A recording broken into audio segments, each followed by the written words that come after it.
Alright,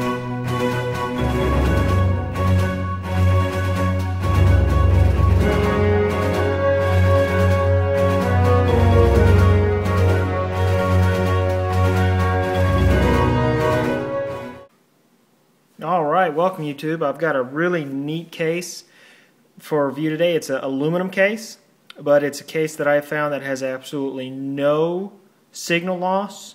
I lose no signals, no bars. My Bluetooth functions perfectly with the case on. My Wi-Fi signal strength does not diminish, and GPS also works. This by far is the only aluminum case that I have tested that has no drawbacks to signal or anything. One of the really cool things about this case, the reason for that, as you can see these two little plastic pieces, this is what's actually touching your phone. The actual aluminum case doesn't actually touch your phone. As you can see here, it's a two-piece case. It's actually four pieces. You have your back piece here, and you can get these in many colors. And this is by e13ctron. This is their S4 case, and you can find them at www.e13ctron.com, and there'll be a link in the description. As you can see here, this is the light gray model. I got it to where it closely resembled the color of the iPhone, silver band, and this is what actually touches your phone. As you can see here, I currently have a carbon fiber skin wrap on my phone around the band and on the back. So you can see what's really cool is you can put this case on and it doesn't diminish your signal strength or anything. So you start with the back piece right here, and then one of these little plastic inserts goes in. And I don't know if you'll be able to see it on camera, but one side of the plastic is thinner than the other side, and that goes to the cutouts for your volume and your mute vibrate. So you put the little plastic piece in first. It sits down in there. And then you place the phone in to that back piece, just very gently, and it'll set down in there flush. As you can see, gives it a nice flush all the way around. It just sets right in there. Make sure you have it seated down in that back case. What I find works best is if you do this on a flat surface. Don't actually, try to hold the phone in any way. And then you take the front piece, it's got the screw holes. There again you have that same cutout for your volume rocker and your vibrate switch. And then this plastic piece, if you'll find where that cutout is again, so you can see there where it's thin on one side and thicker on the other, that thin portion goes right there where your volume rocker and stuff is. So you place that in there, and then you set that down on the phone. And you just take your time gently, and it'll set down on there. And then once it's seated on, you can see all the way around it sits flush. Then of course you have the 6 screws. So what I'm going to do is I'm going to take a break here. I'm going to put all the screws in, and I'll come back to give you my final. Okay, we're back. As you can see, I have installed all 6 of the screws. There's 2 in the bottom, 2 in the center, and 2 at the top. So we're going to start at the top. Do a little walk around. As you can see there, you have a nice ample cutout for your sleep-wake button.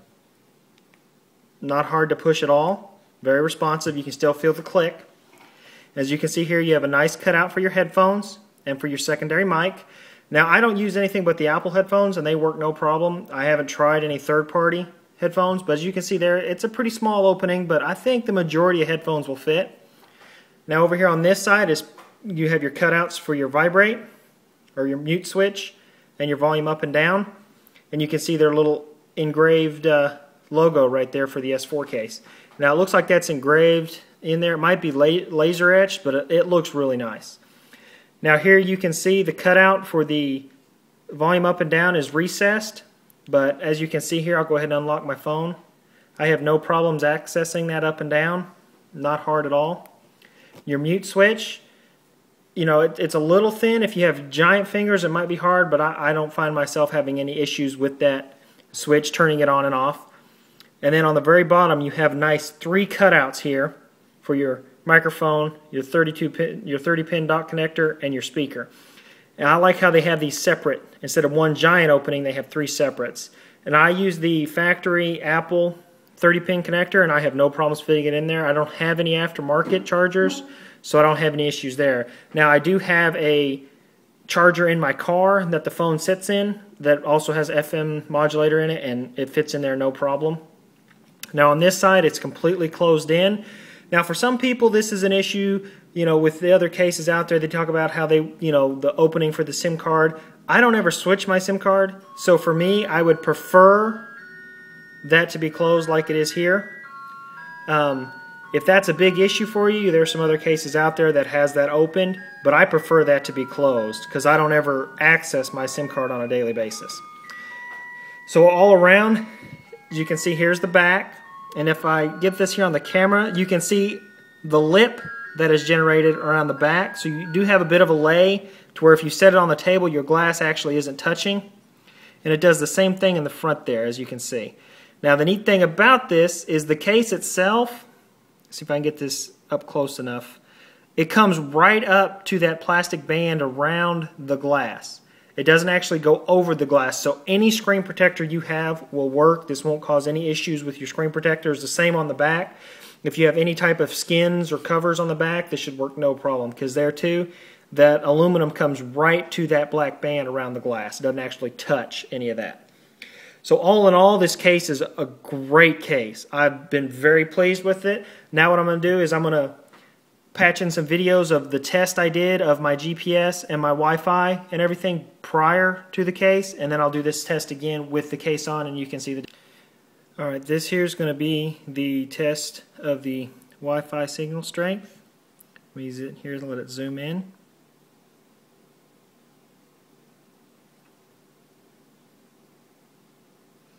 So you can see there I have 3 bars on my Wi-Fi, and I have 2 on my signal. Now what I'm going to do is I'm going to turn off my Wi-Fi so that the GPS gets no assistance from my Wi-Fi in locating where I'm at. I'll open up Google Maps, and here's my location. See, locked in very quickly. And then after the case is on, I will again test the same test. Okay, here we are, and we'll go ahead and get this open. As you can see here, I have 2 bars. My Wi-Fi is turned off. As you can see there, I'm on 3G. So what we'll go ahead and do is turn on the GPS.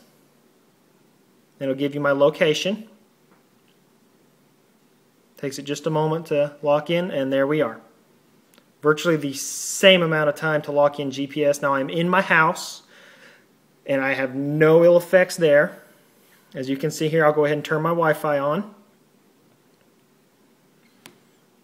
And it'll kick on. I'll have the same bars on my Wi-Fi as I did prior. No loss in signal. It fluctuates 1 bar is pretty normal. Here I have 2 bars, no signal loss, no Wi-Fi loss. GPS works perfectly. So for all in all, this case, for the money, if you're wanting a nice aluminum bumper case, man, this is the way to go. Hands down, of all the cases I have ever reviewed for the iPhone, whether it be the 3GS or the iPhone 4, this is my perfect case in my opinion. I don't like a huge case. I don't ever drop my phone. I'm very gentle with my phone, so I don't need a whole lot of protection. This for me is great. It does give a nice feel. It feels like it's part of the phone. It doesn't feel like you have your phone in a case. It just feels like this is what the phone is supposed to be. Now you can find this case, it's the S4, it's at www.e13ctron.com. Check them out. I want to say they go for about $80 or so. Shipped, I think mine was right around $90. This again is the light gray color. All in all, for the aluminum case, if you want an aluminum case, this is the way to go. Now on a side note, if a lot of you out there that had a 3GS probably have one of these left over from your Switch Easy cases. And what's really cool is it fits in there perfect and gives you a nice dust cover for your 30-pin connector. So you should definitely go check this out at their website. There'll be a link in my description. Thank you.